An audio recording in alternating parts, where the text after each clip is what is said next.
guess what the day is? Today is a good day. It's a year of me owning the Cybertruck. First EV, but definitely the Cybertruck was being polarizing.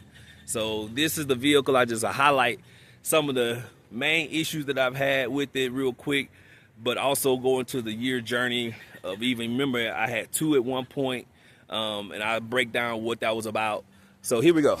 So main things that we had when I got this one of these little flaps, I think I gotten too low when I was kind of going through a ditch and it broke that one. When I first got this one, it was used, so this part was kind of cracked. So they replaced, but it turns out it was a recall on the motor for the windshield wiper. Some of the other pieces were this part right here. I think I hit something in the road. This fell off, and so about 2 weeks ago they actually replaced it. But guess what? Look at that. They ain't fix it right. They took that off and they ain't put it back on right. So I got to take it back to them for that. And while I have it sometimes, they'll actually give me a few different recalls or whatever. Now be mindful, this is the second one. That first one was the real issue where it was crab walking. You remember that? I can point you to a video on that one. But the reality of it all, with it being crab walking, that was a recall. So the other piece that I will complain about is, of all the technology that this car has, I still got to use the garage door opener with my older control, right? The only way you can use the remote access, I literally had to install this right here, which is a connection to my existing unit to make it match the MyQ software for remote access, right? So that's pretty crazy. They basically force you to do it. Once you get all the tools in there, it's good, but the issue is that you got to buy that extra stuff. So at the end of the day, it's like, why?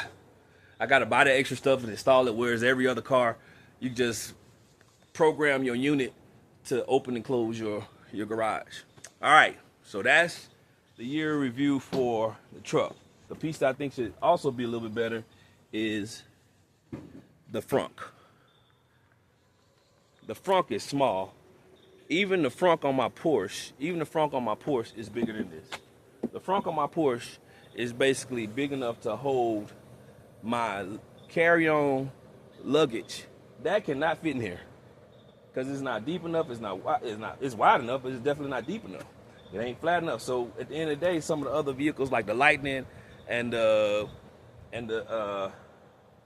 EV are definitely different. You know what I'm saying? They actually that's where they had the engine, so they just use that as storage now.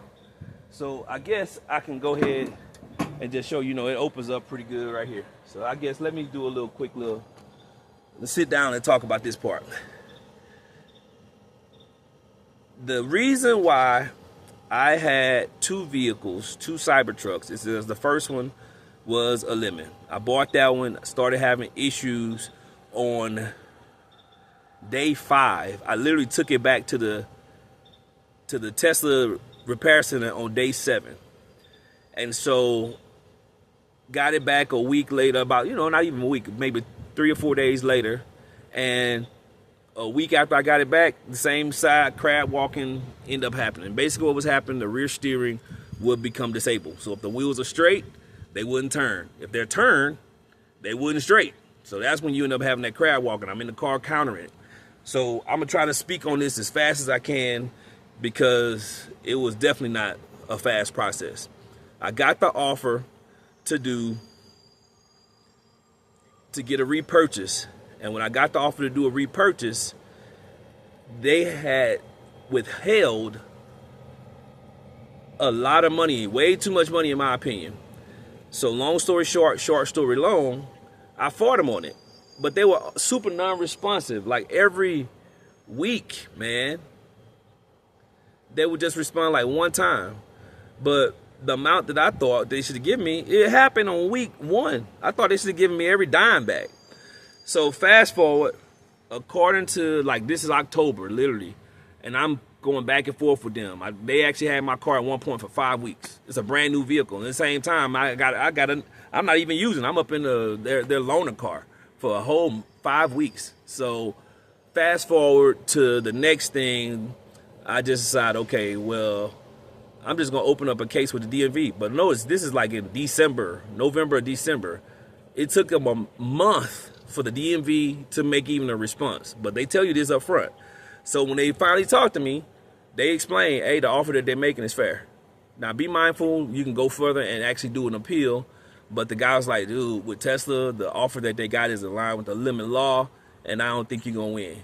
So I like, all right, cool. Be mindful. I got notes that's coming on. I'm actually literally paying 2 car notes at the time because I got this Cybertruck, which is the used one, and I also have the new one, the very first one that I had. So I'm like, all right, cool. And plus, I then what was going on is they have the ability to have this thing called a mileage offset. The mileage offset basically says there's amount of usage that you cannot get reimbursed for. So, but it's determined by the amount of time before it was impaired and after it was impaired. So before it goes to the shop, it's considered unimpaired, but after it goes to the shop, it's considered impaired. But my thought was that after it goes to the shop, that mileage usage goes to 0. However, it does not. It may be in other states, but it comes in Austin and Texas. It is pretty much before it goes to the shop is one rate. After it goes to the shop, it's not 0. It's a lower rate, but it's not 0. So let's do, and it really, I think it is in the 90 cent per mile before it goes to the shop. And I think it's around 40 something cent after it goes to the shop. So let's do 90 cent before, maybe 45 cent after it goes to the shop. So unimpaired versus impaired. So I saw the note and everything, but never actually went through the entire calculation. I just saw the calculator, and when it said at the shop, I thought it went to 0. So I thought I had a case, but unfortunately I didn't. So then they delayed it a little bit more because I say, okay, close the case. Told Tesla like, well, we need the case to be closed. I'm like, dude, that's the whole point of me doing this. So I kind of waited for them, but it's like, turns out DMV ended up taking 2 additional months to officially close the case. 2 additional months. So fortunately, I was like, no, bro, I'm not waiting for them to close the case. I knew better. So about 2 weeks, I told them, look, man, the whole point of actually getting you all involved is so a judgment can be made, guidance can be given. It doesn't, now that the case is closed, in my eyes, not officially closed, you could pay. And so they eventually paid. And so literally from that time, October, I didn't release the vehicle until February, which is when I got my check. So they paid the bank off, and they paid me what all the money that I put into it. Like I had a big down payment, and so they gave me that money back. But it was literally about $5,000 that they were able to retain because of mileage usage. So that's why you saw me with 2. That's why you saw me with 2 Teslas. I was basically had a chauffeur service created with this one, so I figured I needed to have one. Especially, I literally had billboards going up in the midst of all that. So I thought the process was going to be much faster. Otherwise, I would have just waited to get another truck. I thought when they made the offer, I like, oh, I got billboards going up, so people calling me for the chauffeur service for the CT Transpo. I thought I was going to need to have a truck, and I thought I wasn't going to have one. So long story short, I ended up having 2 from like, shoot, man, October to February. That's crazy. So hopefully that helps somebody. Even the bank initially said they were going to unwind the loan. They did no such thing. So I've heard about other people saying the same thing where it actually did happen. Well, mine, they did not. So all the payments I made to the bank, I didn't get any of that back. And in the eyes of their offer, it kind of was inclusive of it, but in my opinion, it wasn't, because they just paid it off. I think I deserve more. But fortunately, we got it all settled, and that just lets you know just how much I think the car is a good car. At the end of the day, the Cybertruck is a very, very good car. I wish it had more range. Definitely wish it had more frunk space. I think the reason why it doesn't have more frunk space is because there's a sub. The sound system is amazing. Let's never get that confused. And I think it's 2 subs in here that's taking up that space. So you got to ask the question, would you prefer more front space, or would you prefer a better sound system? So either way, I use the back. So that's really, you don't really care so much about this.